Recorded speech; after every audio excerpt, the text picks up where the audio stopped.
Hey, what's up, everybody? Jeffrey Michael here, and welcome to another edition of Jeffrey Michael's Movie Reviews Extravaganza.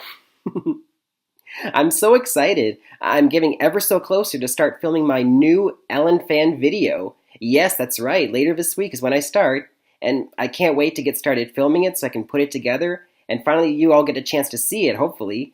And hopefully also this is the video that finally gets me on the Ellen show, hopefully. But until then, the movie reviews will go on, and in this video, I will be reviewing the movies that were released on April the 20th, 2018.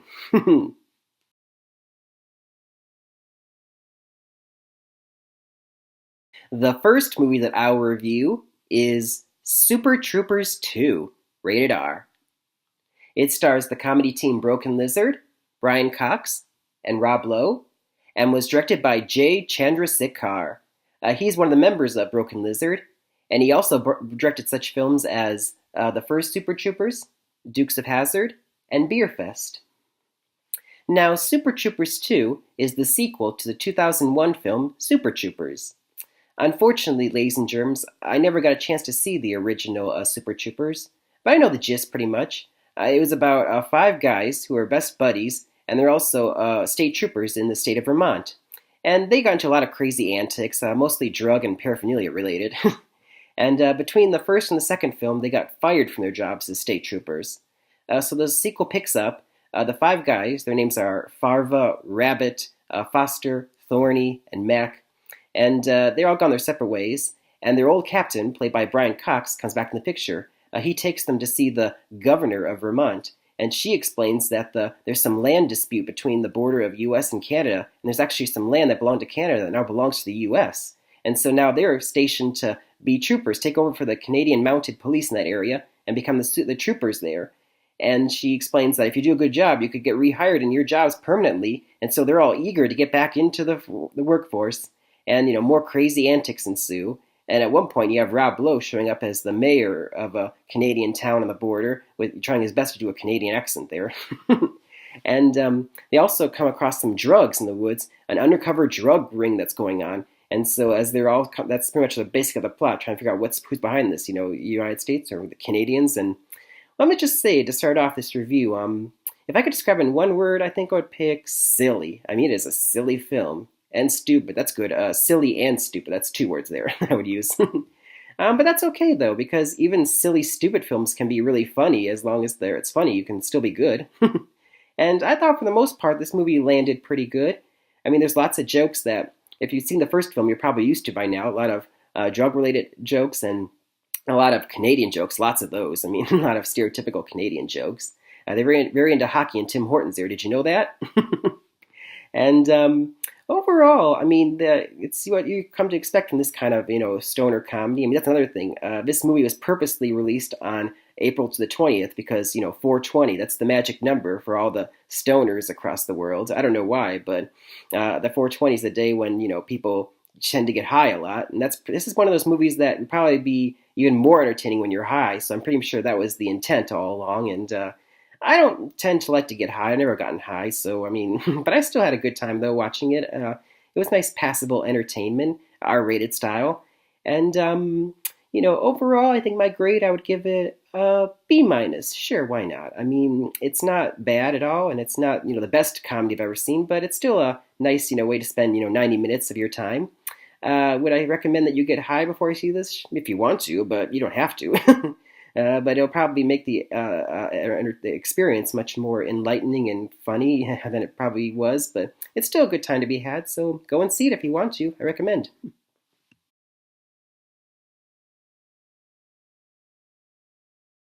So the next film that I'll review is I Feel Pretty, rated PG-13. It stars Amy Schumer and Michelle Williams, and was the directorial debut of Abby Kahn and Mark Silverstein.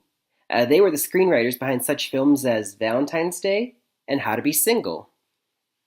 Now, I Feel Pretty is about a young girl living in New York named Renee Barrett, played by Amy Schumer.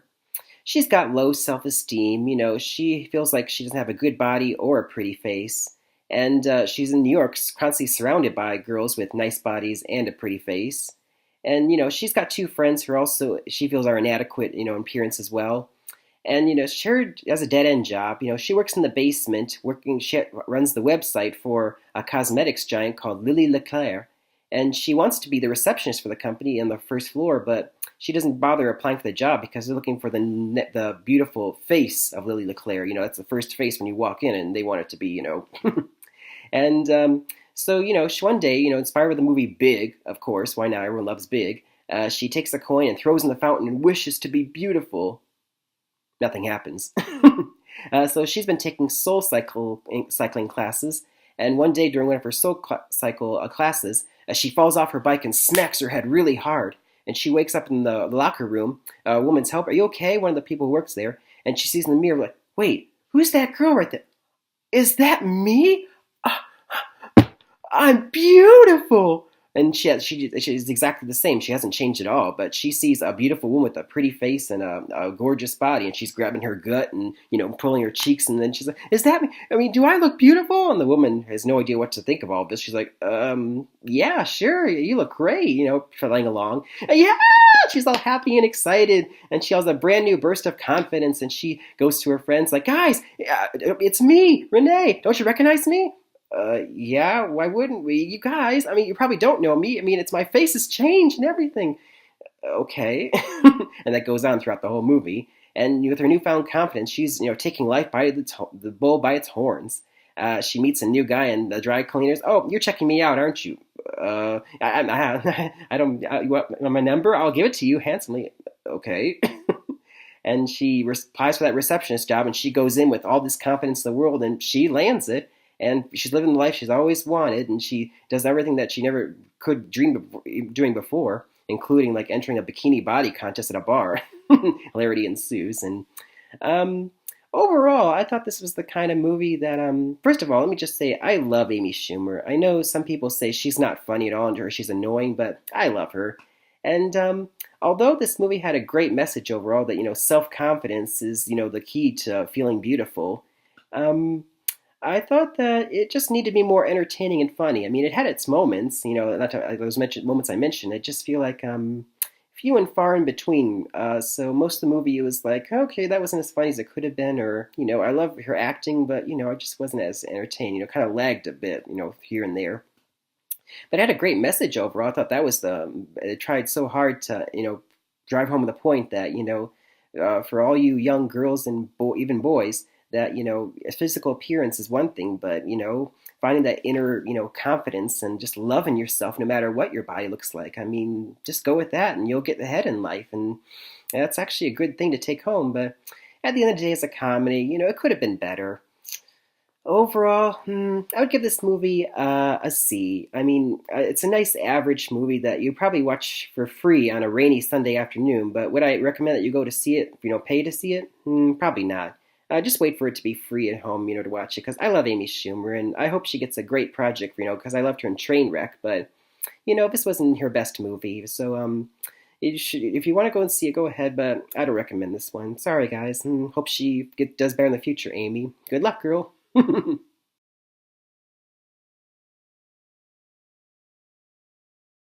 So the last film that I'll review is Traffik, rated R. It stars Paula Patton and Omar Epps, and was directed by Dion Taylor, who brought you such films as Supremacy and Meet the Blacks. Now, Traffik is about a Sacramento journalist named Bria, played by Paula Patton. As the movie begins, she's been scooped out of a big story by her colleague, and she's devastated by that, and she goes home, and she's surprised by her boyfriend, John, played by Omar Epps.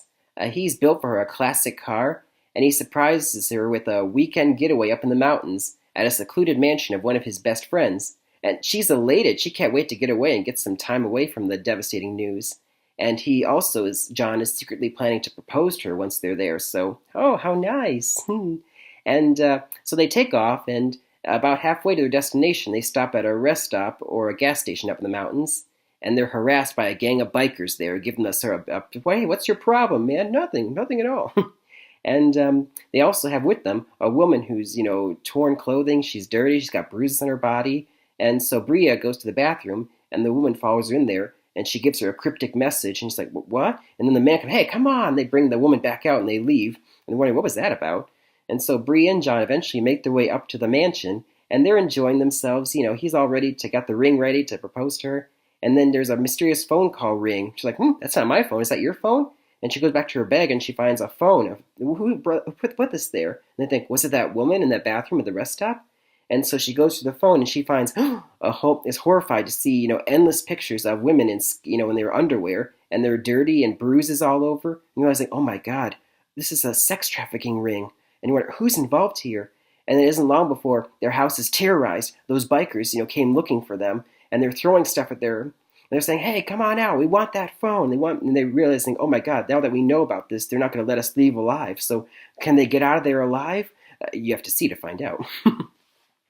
Overall, I get what they were going for this movie. It's all about sex trafficking and the dangers and how it's still a big problem in this world. But this kind of movie I felt was a real letdown. I mean, it's just ludicrous, borderline ludicrous at times, and the characters do stupid stuff that you're like, come on, use your head. I mean, you're like angry at the characters for doing stuff, and the bikers themselves are so one-dimensional. They're basically a one-dimensional, bald guy or guy with dreads or guy with lots of piercings, and it's like, okay, when they dispatch one or another, it's like I don't feel anything because I don't know these characters at all. And, it's supposed to be like an R-rated thriller, but, it wasn't really all that thrilling because there's, a ludicrous twist about halfway through, and you're like, come on, really? I get what they're trying to go for, and then, there's images of women, just, being bloodied and, bruised, and, you were supposed to feel for them or, feel like devastated in this movie, but it just doesn't ring true. It just, the message falls short. It just, I don't know. I mean, I just didn't believe what I was seeing up there, and that's a problem with the movie. You can't take it seriously. Overall, I would give this one a C minus. I mean, I would go D, but Paula Patton, she does a great job in acting in the lead role, and you almost want to think that she saved this movie single-handedly, but not quite. You can only do so much with bad material.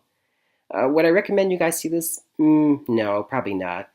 Don't bother. I don't think I would even recommend you seeing it for free. I mean, I was bored, toward the end of it. And it's like, well, if I get bored watching the movie aficionado that I am, then you probably will too. So don't go and see it. You've been warned.